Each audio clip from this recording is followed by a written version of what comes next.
I collected hundreds of exotics. Now I'm gonna crush them. Crush them, crush them, crush them, crush them. Before you write me off as a madman, hear me out.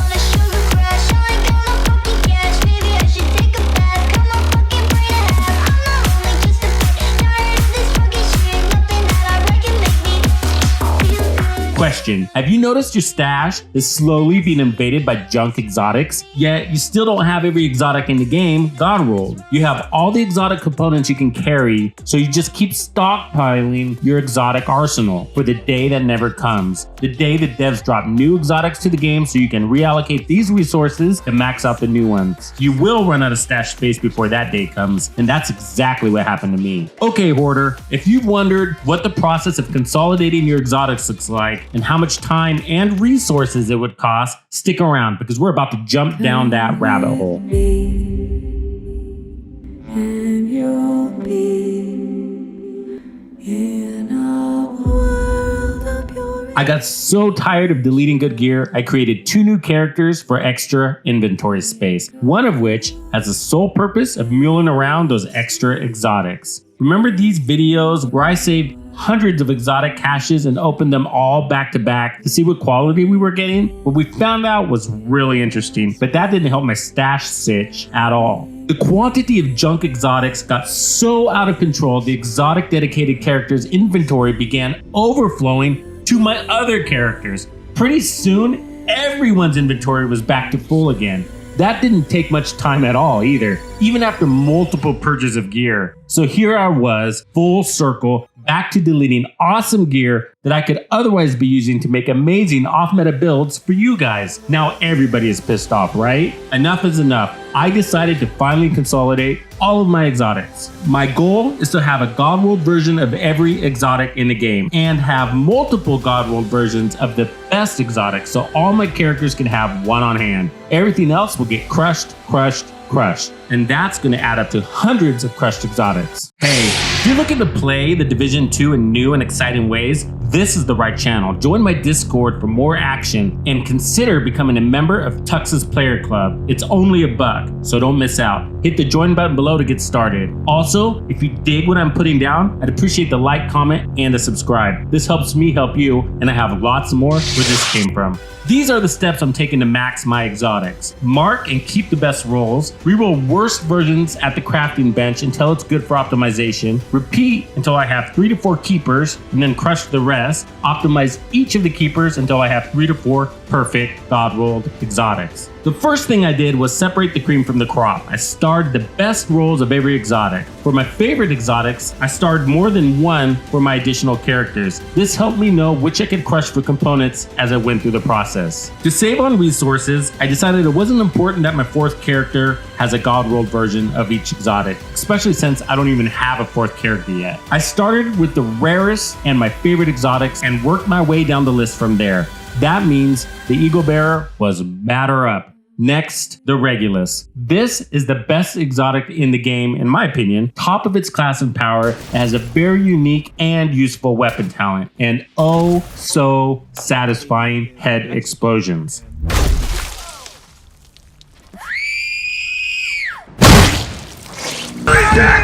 Holy shit! The Regulus is also the most difficult to get in the Division 2. Think about it. With the Eagle Bearer or the Ravenous, you can get it on your first clear if you're lucky enough, not the Regulus. Once you clear Iron Horse, you have multiple layers of quests to complete, including raid exclusive gear collecting, which means you need to have multiple clears to complete the quests. Once you do, you then have to clear Iron Horse again to collect the components to craft the Regulus. Ugh, stepping up to the crafting bench. Now, heads up, you're about to see me go on a hot streak. I've cut out the boring parts to speed this footage up, but these are back-to-back crafting bench rerolls.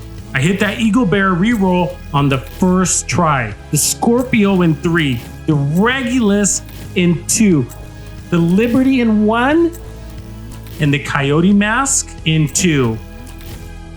Iron Jesus had blessed me on this day. I felt like I needed to go slaughter some lambs, Old Testament style. Then beeline my digital ass to Vegas and put it all on red. And as Vegas does, the house always wins, and the next rolls, I wasn't so lucky. You don't know when to quit, do you, Griswold? Here's an idea. Why don't you give me half the money you were gonna bet? Then we'll go out back, I'll kick you in the nuts, and we'll call it a day. This actually had me a little worried. I was gonna run through those components that I had available faster than I anticipated. I eventually had to settle on what I had and moved on through the list. Banditos, help me put this debate to rest. What is the best exotic weapon in the Division 2? You know my vote is for the Regulus. Let me know yours in the comments right now. We're not voting on exotic gear like the Memento backpack or the biomask. Keep it strictly weapons. Eagle Bearer, Mantis, Nemesis, and so on. I have a guess on what is going to emerge as the winner, but I'm going to hold my tongue. Believe it or not, crushing exotics isn't the insane part of this process. The optimization step is. So you know, this was insanely expensive. Even with really high rolled exotics, 3 characters, thousands of SHD points, and full resources, it basically cost me everything. Oh, the things I do for my banditos. For this step, you need to have the exotic rolled as high as possible so we can optimize it without it costing an arm and a leg, because we have a bunch to get through. But even after doing all of that, I still have to sell a kidney to get through the list. In fact, this took so many resources, I had to break it up in 2 sessions spanned by several weeks in between. To give you an idea of what that means in resources, this was my shade level when I started. This was my shade level when I finished the process. And this is how many SHD points I have remaining on this character. I crushed a ton of exotics and spent this many SHD levels to do this. That's insane, not counting the optimizations I did before this series. So basically, this drained me, but at least now I have my stash space back, and I'm actually really excited about that. It's worth it.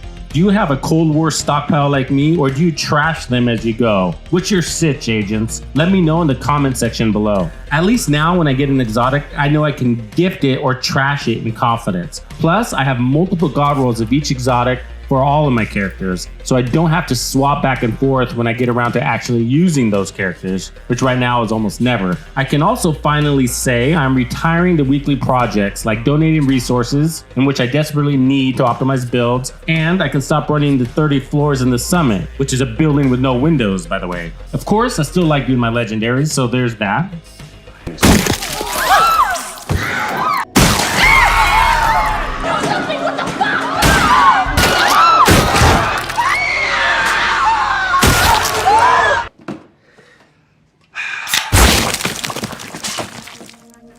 Banditos, there's something you need to know. You can run this shotgun build shieldless and never reload it. It's better than the exotic Scorpio, and I bet you've never tried it. Tuxedo out. On everything. Follow me.